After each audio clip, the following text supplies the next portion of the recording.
All right, this is DJ REM from Rock Addict Radio and Smash Radio and Metal Devastation Radio. Yeah, there's a lot going on there. And I have the guys from the band SXX on the line. How you guys doing? Good, man. Real good. Very cool. Well, first off, thanks for taking time to call in and do the interview. I appreciate it. And why don't you guys start by introducing yourselves and then the guys from the band that are not with us today as well. Okay. First, I guess I'll start off with the guys that are not here today. Richard Nguyen and Jeff Weirs. Rich is the lead singer and the bass player in our band, and Jeff Weirs is one of our dual guitar players in the band, and he is not with us today as well. The weather's been really nuts here lately, so I think everybody's just, we got the two guys that live in Battle Creek together. Hey, that's fine. Whatever works. Whatever works. I'm grateful to have you guys on the line. So. Yep. I'm Sean Rayner. I play drums for the band, and I'm Phil Wiswell. I'm the other guitar player. Okay. Very cool. So, how long has the band SXX been around? It's interesting, depending on where we want to start, because we actually Phil and I formed the original version of this band, which was called Bad Oscar, back in 1999.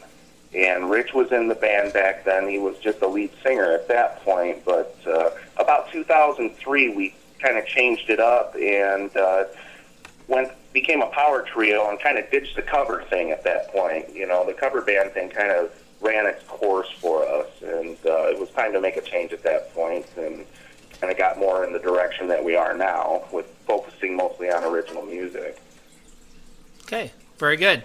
So, back in '99, when the band started, I guess, what was the driving force to bring this group together and get things rolling for you? I seem to remember it happening at a Cheap Trick concert. Sean and I were roommates at the time. We both worked in Grand Rapids, and we played in separate bands at the time, but always made time to just have Tuesday jam sessions. And we had some rough material kind of together that was consistent. And I think we attended a Cheap Trick concert in the parking lot of a grocery store. Yeah, over Plainwell. And Rich had come, and he's been a lifetime friend of Sean since they were kids, and I've known him since we were late teenagers. We decided that we should give it a go. We got inspired at the show and thought Rich was similar to the Robin Zander kind of feel at the time. We made a go at it. I think the next week we had a practice. I called the one guy I knew that could play bass. It was John Thompson at that time. We all came over and immediately had 2 songs right on the books, just in one practice, and it kind of went from there. Yeah, we actually ended up within 3 months we were in Kalamazoo recording with Mike Roach, and we had an entire album together, and we recorded it in 3 days. It was just nuts. But, there was definitely a spark there, and amazingly enough, in 2014, Rich, Phil, and I are still in the band together. And, of course, we got Jeff, too. Jeff came about 2006. Okay, well, very cool. So tell us what's going on with you guys right now. What do you guys have lined up for gigs and stuff? Well, we're playing a show with Unhinged in March at Planet Rock, and I do not have the date at the top of my head, but I'm sure you can find it on Facebook or even our band's website, sxxtheband.tk. But we were doing a thing in March with those guys, and we're kind of laying low right now. We kind of went on a hiatus from performing live until the weather gets a little better, and it gives us some time to write some new material. So we're hoping to come back with hopefully 6 or 7 new songs that, are really going to kind of kick things into gear, because it really feels like we're starting a new chapter of the band right now. Okay. Very cool. Well, I want to definitely, before I forget too, I want to thank you guys for coming and playing at the show for Smash Radio at Planet Rock. You guys killed it that night. And that was a blast. It was a great night, and huge thanks from all of us for that. And I hope you guys enjoyed the video that Three Goats Moving Pictures put together too. Oh yeah, that was wonderful, man. Is there a high definition version of that was like uncompressed by YouTube that maybe we can get our hands on for our own archives? Yeah, let me Incredible. We really dug it. yeah, let me hit up my buddy Greg. He's from Three Goats. I'll message him later today, and I'll ask him if I can get a copy for you guys. We'll work for food, man. You know, that video's cool. I'd like to have Yeah, well, I tell you what, they came out and all that video and all that stuff they did that all for free. So wow, that's great, man. Yep. That is just great. So now the next concert show series we're working on putting together one in March, but I'll also have it at Bruce's birthday bash this Saturday. I have a 4x8 banner for the radio station that'll be hanging, and and on that banner, because of the help they've been doing, I have a their logos on there for them too. So cool, very cool, man. It's all a big circle, you know. Got to help each other out. Yeah. I mean, there's so much talent in the area here, you know. And yeah, it's not Chicago, it's not Detroit, it's not St. Louis, but this Southwest Michigan area really has something special. There's something for everybody as far as music goes. Yeah, definitely. And I don't know if you guys are aware too. There's a fretboard festival coming up at the Kalamazoo Valley Museum next month. I don't remember. I want to say like March 22nd-ish, somewhere in there. I don't remember that date offhand. But March 22nd. If you guys are in town, you should stop down, check that out. I'll be there actually with the booth for the radio station as well there. Definitely, man, definitely. So, yeah. So how often are you? Oh, sorry. Go ahead. Oh no, I'm cool. How often are you guys getting together right now and practicing? We're getting together about once a week, but we're always in contact on a daily basis, either over the phone or, you know, with having the internet available to be able to transfer files back and forth. That's changed songwriting and made it so, you know, it doesn't take us 6 months to write a song now. Right. You know, somebody's got a solid idea. We put it up on the cloud, the rest of the band listens to it, and then when we get together, it frames up really quick. So, I mean, I'm really looking forward to our next album and really getting into the recording phase and getting some new material out there. It's going to be fun. Yeah, well, I know I'm looking forward to it too. So make sure once that's done, you get it in my hands so I can get it on the station. You bet, man. Definitely. Because I've been, I have you guys in the rotation at Smash Radio, but then the two other stations I DJ for, Rock Addict Radio and Metal Devastation Radio, I actually do that. Those two stations I do like a simulcast on Wednesday nights, and I've been playing you guys quite regularly, and everybody loves you guys. So wow, cool. And that's getting you worldwide audience right there, because I have people tune in from freaking Czechoslovakia for that show. So we love that too, man. And I think something at least with maybe our band is that we do kind of have 1 foot in hard rock and 1 foot in metal. Right. It's so it can kind of carry over a little bit into each of those formats, because we get fans we have some fans that are hardcore metal people, and we might be the only ones that they would consider hard rock that they listen to. Yeah, well, and that's the thing with my radio shows I do. I play, it's all rock and metal, but I mean, you're gonna get a ballad, and then you're gonna get screaming in your face death metal, and then you're gonna get symphonic metal, and then you're gonna get hard rock. I mean, I don't stick to genres when I do my show. That crap drives me crazy. So, this is the question for each of you guys. What got you into music? What kind of influences did you have growing up, and do you still have to this day that keeps the drive alive for you guys? For me, I've always been around music, classic rock, Led Zeppelin. My dad had all these albums, which I still have, actually, almost all of his albums. And I would just sit around and listen to those. I think it was when I was around 13 or 14. My sister had a boyfriend who played guitar. He brought me over some old junk guitar that he had, and shortly after that, I think he gave me The Song Remains the Same VHS tape, and then that right there was it for me. I was, calling in sick to school so I could stay at home and practice.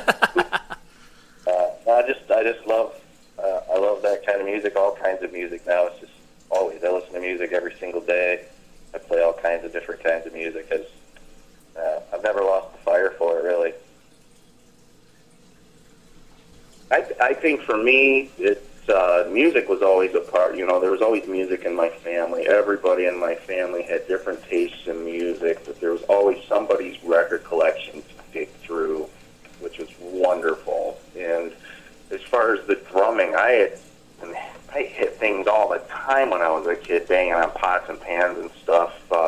My old buddy Travis, from when I was a kid, his dad had a drywall business, and I would get those 5-gallon buckets and set them up in my backyard and drive the neighbors crazy.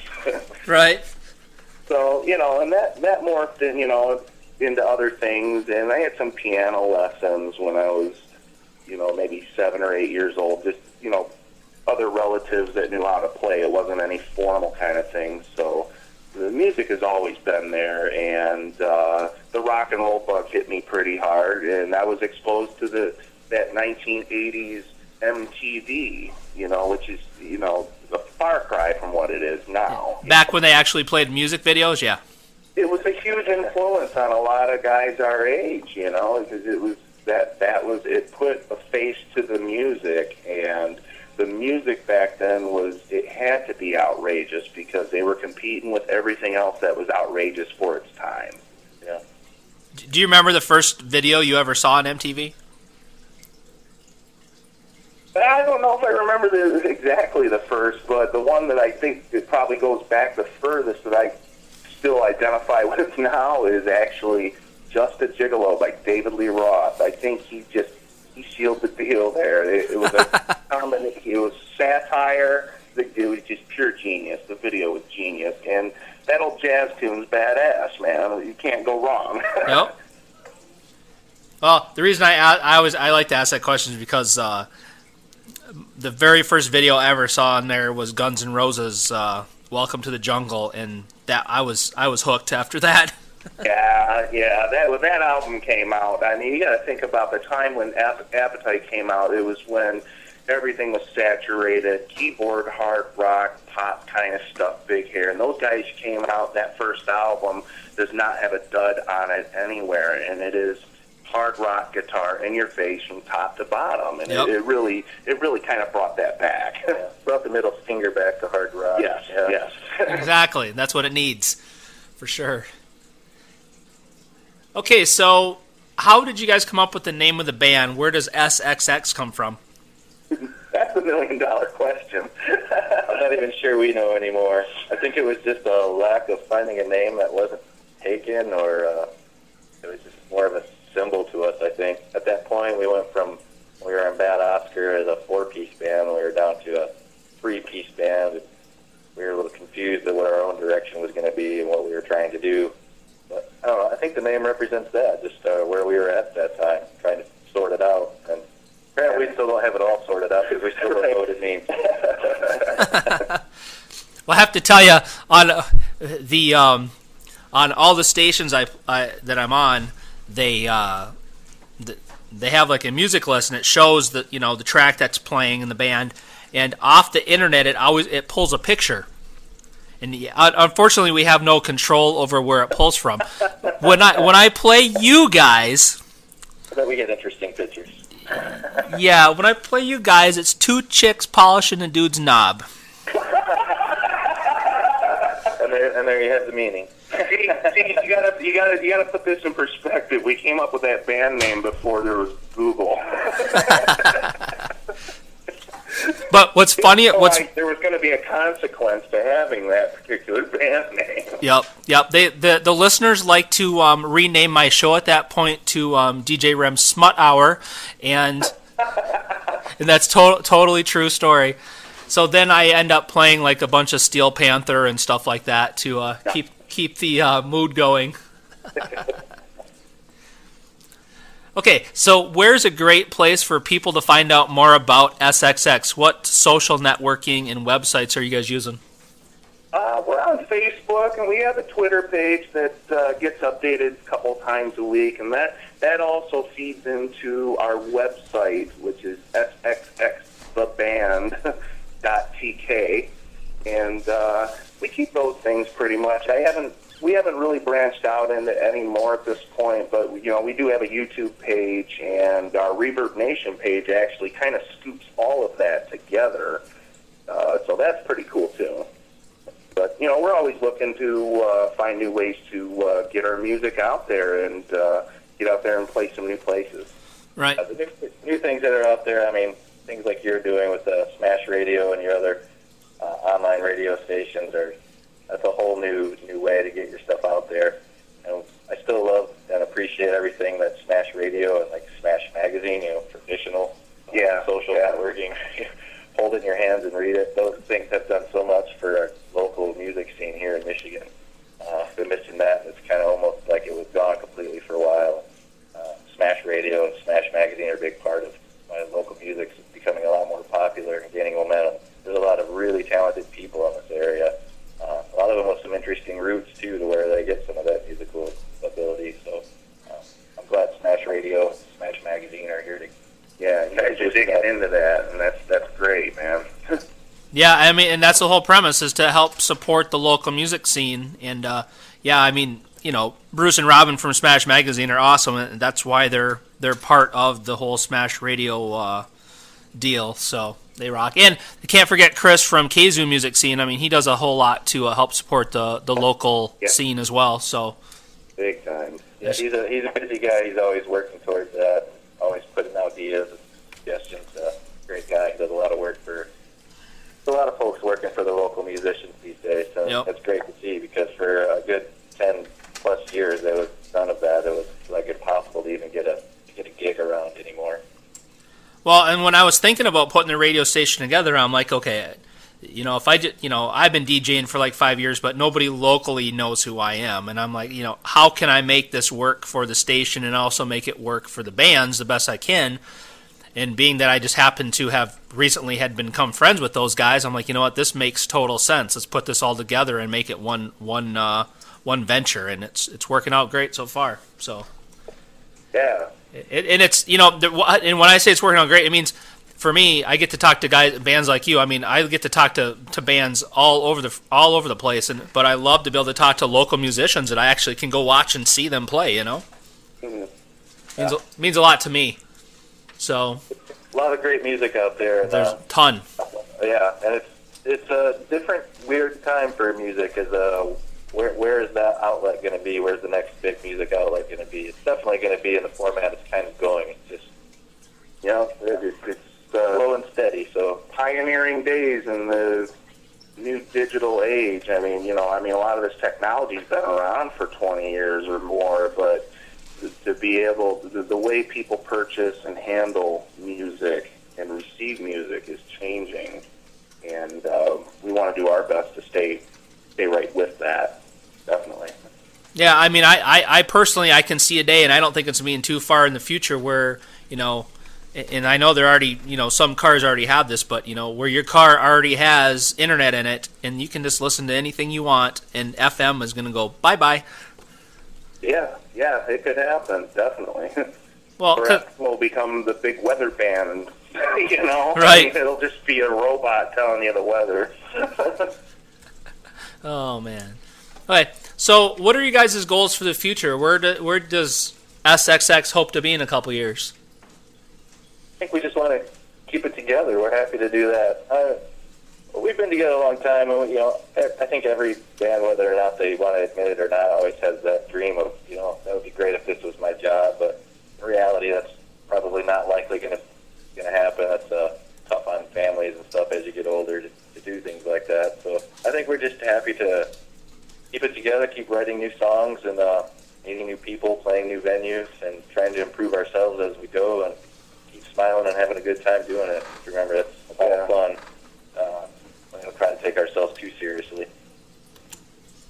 Okay, well, that is a great way to look at it. I'm sure that helps keep the fun there, right? Yeah, and we keep the fun. That's what it's all about. So if we're having fun, then generally everybody else that came out to watch us is having fun. Yeah. Usually it works. Yeah, one and the same. That's what it's all about. Okay, so right now I have 3 tracks. I have Ready, Set, Go, Snake Oil, and Barbados Water. Are there any more tracks out there that I can get to play? I can hook you up with all kinds of tracks. Reverb Nation has a lot of them available to stream. I'd say we probably have the biggest collection on our Reverb Nation page right now. Are they there where I can like actually download them so I can get them on the station? I don't know how many, not all of them, but I tell you what, I'll hook up with you offline and I will send you a link to our cloud site. Okay, that'd be great, because I always tell bands the more music you send me, the more I'll play. So, hey, that sounds like a deal. You know, that's kind of how it works. Cool. Very good. So here's a question for each of you. If I grabbed your iPod or MP3 player or record player, however you like to, 8-track player, however you like to listen to music, what bands would I find you listening to right now? Well, personally on my iPhone right now, I have a lot of Black Crowes. So I went to and saw them live last November with my wife in Milwaukee and kind of been on a Black Crowes kick. So I think I have every one of their albums on my phone right now that have been on rotation. But I also listen to a lot of classic rock still. I still listen to a lot of Led Zeppelin. Old original Van Halen, the old stuff. I like that stuff a lot. But also, you might find anything from Incubus to Shinedown or any of that at any given time on my phone as well. I listen to a pretty big variety, but it all pretty much stays in a rock realm, whether it be classic rock, hard rock, maybe some blues here and there. So a lot of Black Crowes for me lately. I think for me it kind of runs the gamut, and it depends on what mood I'm in during, any given day, but I still, and like Phil with the classic rock stuff, I haven't discovered everything yet. I'm still discovering. It's no different than when I was 12 years old. I'm still finding things I've never heard before, but I've also branched out, and I love 1940s jazz and swing and stuff like that, and those kind of drummers are very inspiring to me. So, and some of that stuff, and also a little bit maybe even what my 14-year-old daughter listens to. She's into some interesting bands, and the kids are definitely carving their own way. The millennials have, a whole other way of looking at music. Yeah. And it's wonderful because it's how they're brought up in their time. Yeah, very cool. I have been... They're definitely the classic rock guys in the end, where like Jeff and Rich, they listen to more of the more modern hard rock and even heavy metal. They dabble in those realms a lot more, and especially the old school heavy metal, they're both into that a lot. And I'll listen to that stuff, but probably not going to find it on my phone at any time soon. So I think that's a lot of the reason why some of our music comes out sounding the way it does. Yeah, there's definitely a dynamic between the influences of the four of us, and we find our common ground in SXX music, essentially. Yeah, very cool. I've been hung up on old school Rainbow a lot lately. That's been my band I've been listening to. Nice. That's like right after Richie Blackmore left Deep Purple. Yeah, it's the album. It's the Richie Blackmore's Rainbow with oh God, why can't I think of his name? The metal god. Why can't I think of his name? With Dio. Yeah, there you go, Mr. Dio himself. Was Glenn Hughes playing bass on that project, or maybe I'm still thinking Deep Purple with David Coverdale? Yeah, I'd have to look because I'm not sure offhand. Killer albums, man. But all I know is it's like stuck there. I can't stop listening to it. There's some great guitar tones on those old albums. I think musicians today are still trying to figure out how to recreate those with all sorts of digital advanced technology. Yeah, and back then it sounded good because the amp was about to catch on fire. Yeah, that's where it's right. Well, the reason I brought that up is because you guys mentioned not still finding new stuff, and that I'm still finding I was born in the 70s and I'm finding stuff from the 60s and 70s that I've never heard. That's just like, yeah. And I listen to it and I'm like, oh my God, this to think that all these bands out there evolved from this stuff. It's amazing. Yeah, there's so much great music out there to listen to. It's endless almost. Yeah, they're like Motown is that's a whole study on its own. Right? Yeah. I'm just delving into that too, and in those bands back in those days when you only had one or two tracks to record on, you better be really good. And those people were recording an entire album in a week, but it wasn't the elaborate process that recording is now. They just got in a really good sounding room with some really good mics and let it rip. Right. Yeah. Very cool. Okay, so what sets you guys apart from all these other bands out there trying to do something with themselves? I mean, when you guys are at Planet Rock Live, for example, why should people come see you? What are they going to get in a live show from you? Much energy and steam being blown off from the work week. Yeah.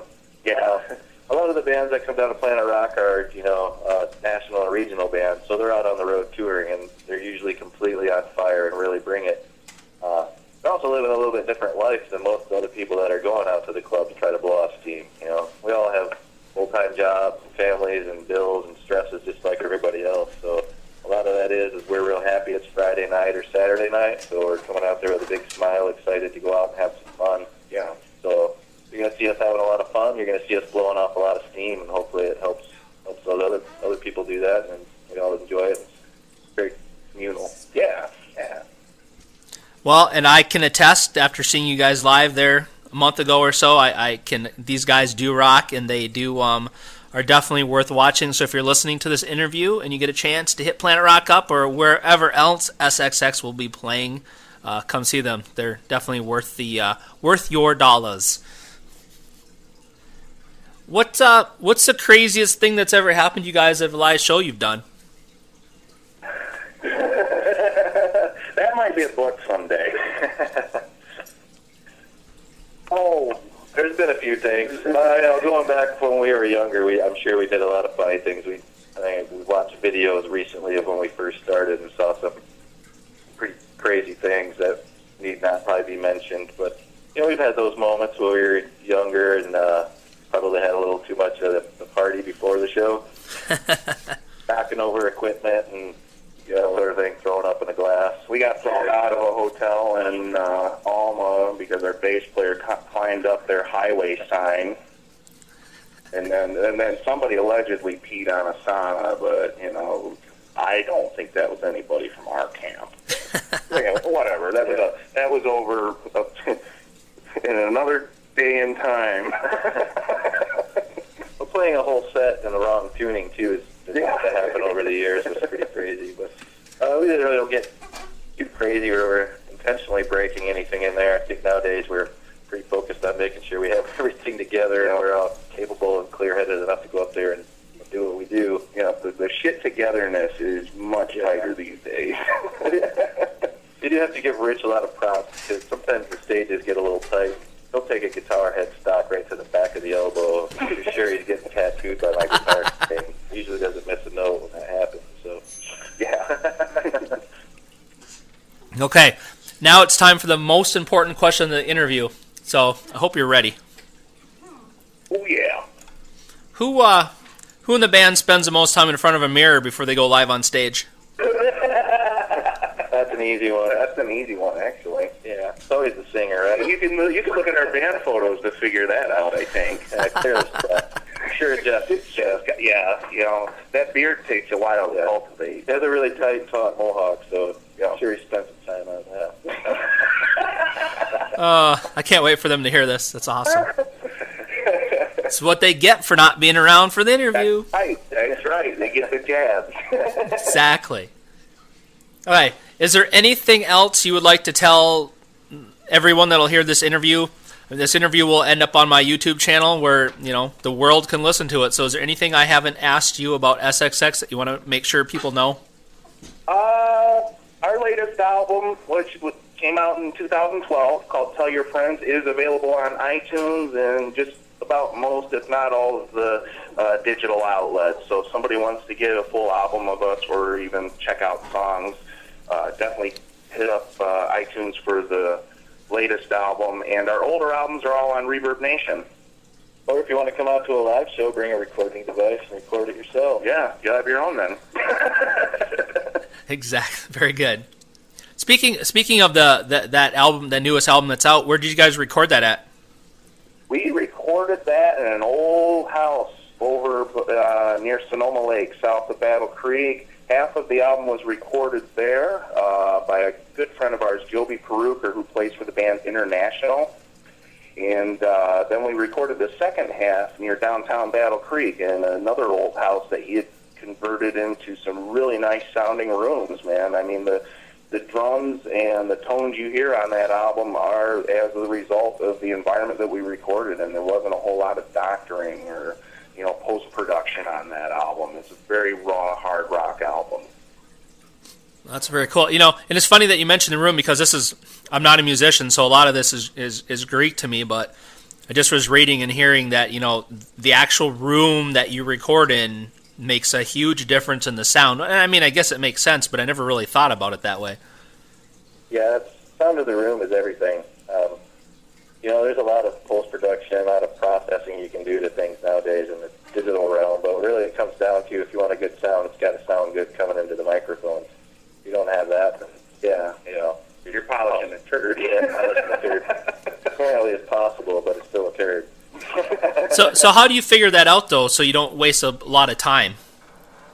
I think it's working with engineers that have experience, and that's usually why we bring an outside person in when we do a recording project, because they're the ones that need to pull these tones out as naturally as possible. And so, yeah, I think it has a lot to do with, you know, an engineer in their good ear. Joby really has great talent for recording and mixing, and even the album before, our 2009 album, The Downplayer, Tom Bishop, same kind of thing. You know, the guy had the ear for the tones, and that's what we went after with trying to find somebody to record us. Yeah, it takes a lot of patience, too, to kind of sit and adjust and just move things around a little bit. So a lot of patience and a lot of luck, too. Yeah, a lot of luck. Okay, very good. Thanks for sharing that, guys. I appreciate that. So the last thing I'd like to do before I let you go is I'd like a couple of radio liners, if you don't mind. Oh, yeah. So the first one, you guys can both do it. You can, I don't care how you guys do it, but, you know, say your name and you're from the band SXX and you're listening to rockaddictradio.com. All right. This is Phil. This is Sean. We're SXX, and you are listening to rockaddictradio.com. Okay, that was perfect. The second one I need for Smash Radio, so you can, you know, do the same thing, but you got that you're listening to Smash Radio. Hey, this is Phil with SXX. And this is Sean from SXX, and you're listening to Smash Radio. Very cool. Okay, the third one, same thing again, but that you're listening to MetalDevastationRadio.com. This is Phil Wiswell with SXX. This is Sean Rayner from SXX. And you're listening to MetalDevastationRadio.com. Yeah. Perfect. And then the last one, real simple, same thing with you guys' name in the band, and you're listening to DJ REM. This is Phil Wiswell with SXX. This is Sean Rayner from SXX. You're listening to DJ REM. Okay, perfect, guys. Once again, huge thank you to you guys for calling in. I appreciate it. Yeah, and cannot wait to see you guys live again. You guys rock. Cool. Thanks a lot. We really appreciate what you do. Big time. Well, that's like I said. You know, when I say it's a big circle, it really is. I mean, you know, guys like me need bands like you, and we all need fans. And I mean, it's just, you know, we all, you know, if everybody. And I just was having this conversation with the owner of the other station that I DJ at. You know, if everybody in the music community, especially like the metal community, if everybody would quit worrying about, you know, trying to outdo each other and get rid of their egos and just all work together, we'd all be awesome. Yeah, definitely, man. Yep. Especially in the music scene, if you know what I mean. Yeah. I prefer to leave competitiveness to the sports field. Yeah, right? Every competitive thing to me. So, okay, well, you guys have a great day. Thanks again. Cheers, man. Thank you. Thanks a lot. Take care. Bye.